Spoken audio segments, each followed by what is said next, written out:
Pessoal do terceiro ano, tudo bem com vocês? Então, estou fazendo esse vídeo para vocês para apresentar o início da primeira apostila do terceiro ano, tá? Na próxima semana nós vamos nos encontrar no Aplix para tirar dúvidas, mas eu achei interessante apresentar essa apostila para vocês aqui pelo vídeo, ok? Então vamos lá. O gênero que nós vamos trabalhar para iniciar aqui essa primeira atividade com o terceiro ano é o Curriculum Vitae, né? Que tanto todo mundo conhece, currículo, né? Porque é importante que vocês saibam, né, organizar, estruturar, isso é para a vida de vocês, né? Então temos aqui as características, né, que está colocado aqui.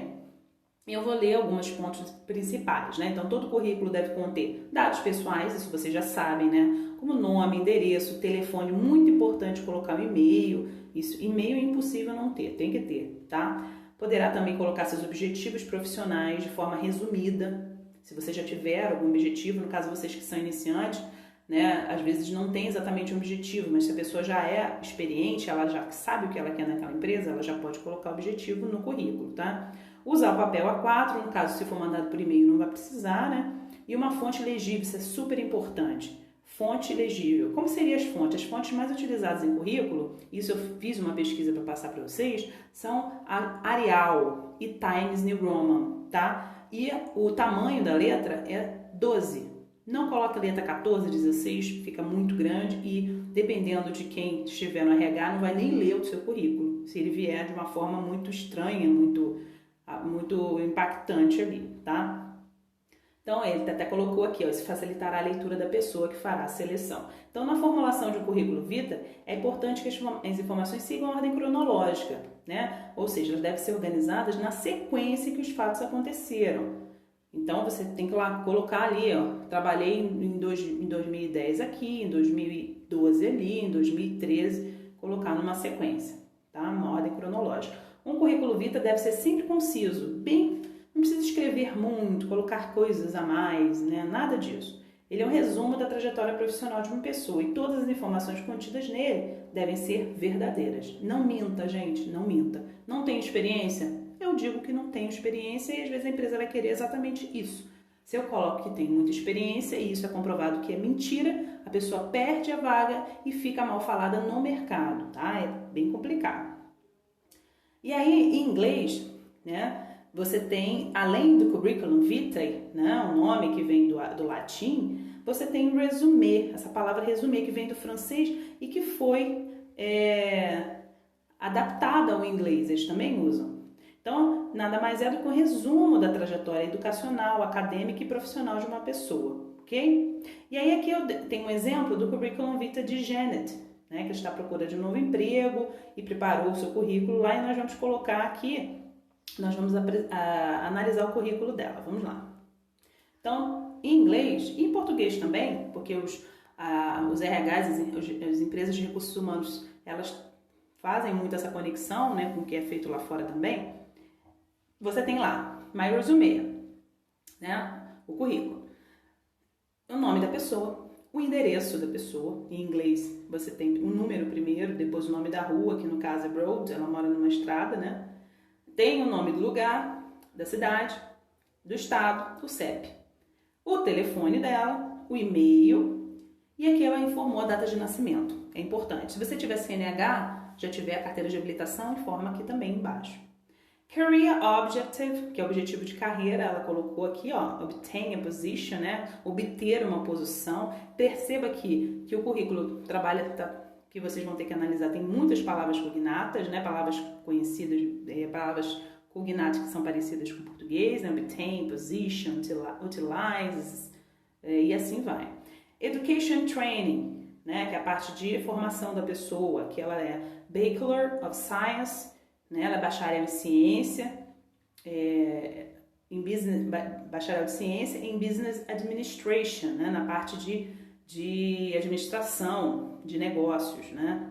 E aí ela diz a universidade e o ano que ela terminou, com a ênfase também. Se o curso tem uma ênfase em alguma área, você vai colocar também. No caso de vocês, quando vocês forem fazer o de vocês vão colocar high school, né? Que vocês vão terminar esse ano, se Deus quiser, todo mundo. High school, botar o nome da escola e o ano que terminou.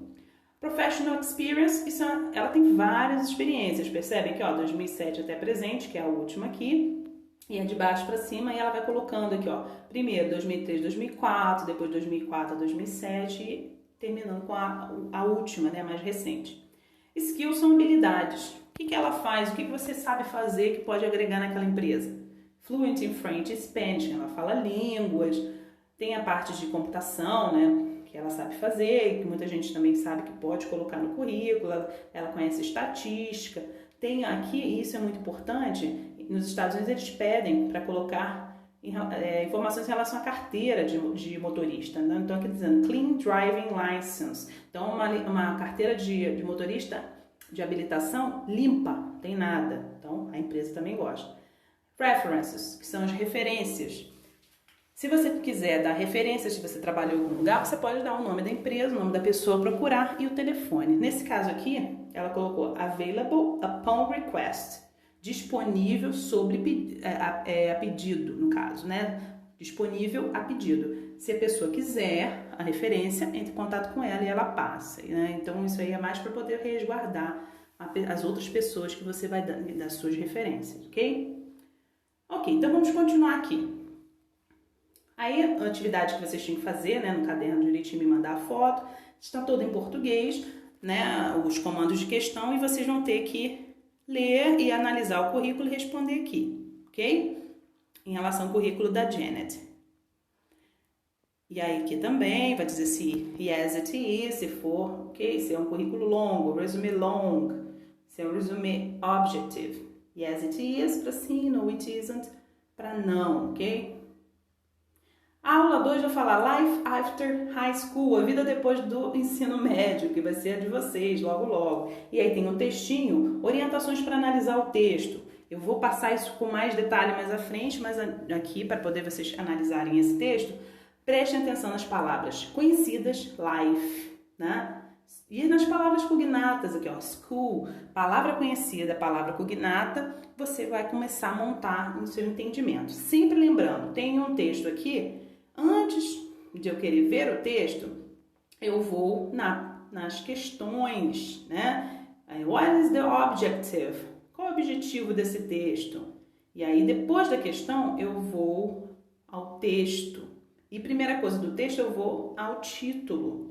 Depois do título, eu vou pegando as palavras cognatas e conhecidas e tentando entender para poder responder a questão, tá? Então, isso são estratégias de leitura que nós vamos ver ao longo desse ano. E uma delas é essa. Não vá no texto primeiro antes de você ver o que está sendo pedido, porque você pode perder muito tempo fazendo isso, tá? Vá na questão e depois retorne ao texto, tá? Ok? Então aí você tem questões com comandos em inglês, e aí aqui vocês percebem que na apostila eles estão usando comandos em português e comandos em inglês, porque alguns vestibulares usam comandos em português e outros em inglês. Então, para vocês ficarem acostumados, tá? E aí que tem, ó, uma que vocês vão ter que formar true ou false, verdadeiro ou falso, de acordo com o texto ali de cima, tá? E aí na parte C você tem choosing a career, what do you want to be? O que você quer ser? Escolhendo a sua carreira. E aí tem várias palavras aqui, muitas cognatas em relação à carreira, né? Modelo de carreira. E aí aqui tem questões que vocês vão responder em português. 2 em português, A e B, 2 em inglês. Do you know what career you want to go into? Né? Você sabe qual carreira que você quer entrar, que você quer seguir? Né? What questions do you need to ask before making a decision about your career? Quais perguntas você precisa fazer para antes de se decidir? E aí você vai colocar. E então chegamos aqui na parte de análise linguística, na gramática, né, que é o uso do passado. A gente vai dar uma relembrada nesse passado, ou então aprender mesmo, quem nunca viu, né, que eu acho difícil, né, vocês já devem ter visto isso ao longo do ano de vocês escolar.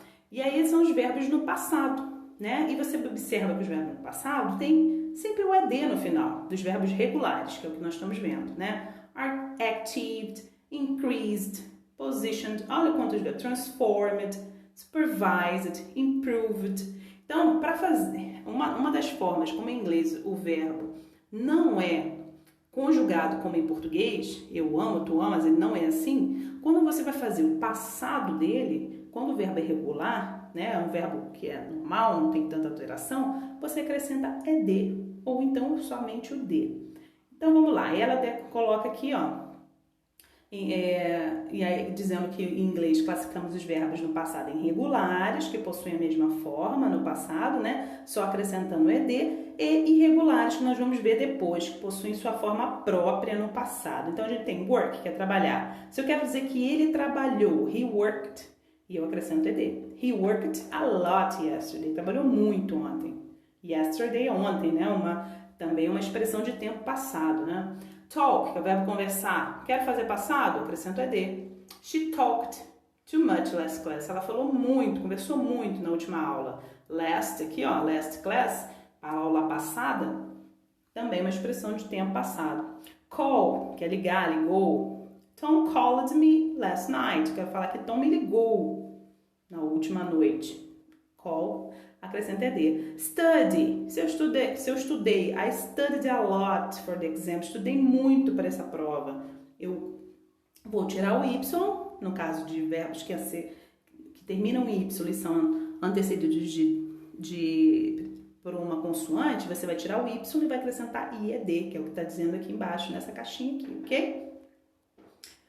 E quando o verbo for terminar em y e anteceder uma vogal, não precisa tirar o y, você só vai acrescentar ed, tá? The kids played in the park. As crianças brincaram no parque. Perfeito? E aí temos as perguntas no passado. Pergunta no passado, como o verbo não é, voltando a falar, não é conjugado, eu acrescento did. Se você ver o did antes da frase e o ponto de interrogação, você já sabe que é uma pergunta no passado, tá? Então tem aqui, did Janet work last night? Janet trabalhou na noite passada, ok? Se eu quiser negar, quer dizer que Janet não trabalhou na semana passada, eu acrescento também o did, mais o not, mas junto com o not. Ou então a gente faz uma contração e usa o didn't. Então fica Janet didn't work last night. Ela não trabalhou. E aí eu só uso o didn't e não preciso usar o ed, tá bom? Se eu tenho did na frase, ou na pergunta, ou na negativa, não acrescento ed no verbo, tá? Essa é uma lembrança para vocês. E aí que eu quero fazer uma resposta curta, né? Eu quero falar sim, ela trabalhou. Sim, né? Ou não. A resposta curta em inglês não é só yes, né? Quando for a resposta escrita, principalmente, tá, gente? A gente precisa usar o did na resposta quando for a resposta afirmativa e aí usa o pronome relacionado à pessoa da pergunta. Então, did Janet work last night? Janet trabalhou? Yes, she did. Sim, ela trabalhou, sim. Se ela não, no, she didn't. Ok? E aí você fez a resposta curta. Então, a próxima atividade tem a ver, acho que Janice é uma funcionária bastante dedicada, pois das empresas onde trabalhou fez importantes conquistas, né? Estão falando ainda do currículo dela. Então, você vai marcar true or false, TOF, né? Verdadeiro ou falso, de acordo com o currículo dela. Ela vai analisar o currículo também, tá? Aí aqui, no caso, também analisando o currículo, vocês vão responder yes, she did ou no, she didn't para as perguntas que têm a ver com o currículo dela também, ok? Na próxima aula, eu vou estar no Aplix, mas eu faço um vídeo também e a gente tira essas dúvidas em relação corrige as atividades e tira mais dúvidas em relação à aula 4, ok? Um abraço, espero que vocês tenham compreendido. Em caso de dúvidas, pode entrar em contato comigo que eu tiro para vocês, tá? Um abraço.